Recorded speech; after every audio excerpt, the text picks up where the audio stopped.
1 April 2026 पासून बरेच लोकांचे सोशल हँडल्स जसे इंस्टाग्राम, फेसबुक, यूट्यूब हे जे आहेत ना, यांना हँडल करण्याच्या सवयी खूप बदलणार आहेत. का बदलणार आहेत? पूर्ण सांगतो.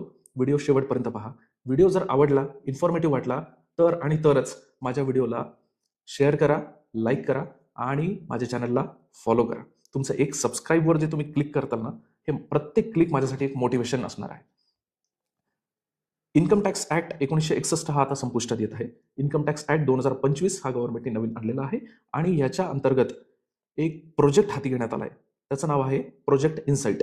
प्रोजेक्ट इनसाइट हा असा प्रोजेक्ट आहे ज्यामध्ये income tax department AI taxman through प्रत्येक इंडियन सिटीजनच्या लाईफस्टाईलवर आणि इन्कमवर सर्व्हिलन्स ठेवणार आहे.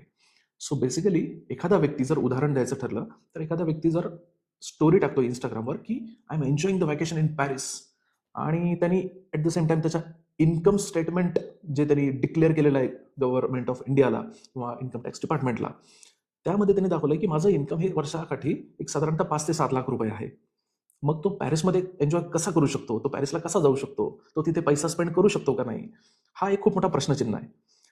जेव्हा जेव्हा अशा केसेस आढळतील त्या वेळेला AI टॅक्समॅन ऑटो नोटीस जनरेट करेल आणि ही नोटीस त्या व्यक्तीला मेलवर पाठवेल.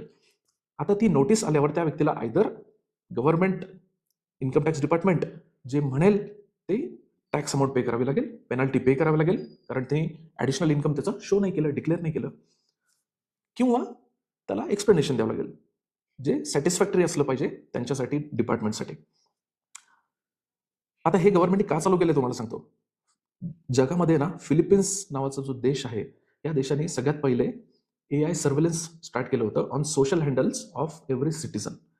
जेव्हा हे चालू केलं त्यानंतर त्यांचं टॅक्स कलेक्शन जे आहे त्या देशाचा तो 10% वाढला होता. हा त्याच्या मागचा मुख्य हेतू आहे. तुम्हाला काय वाटतं, हा निर्णय लोकांच्या पर्सनल लाईफमध्ये जास्त डोकावणारा आहे की नाही? कमेंट करून नक्की कळवा.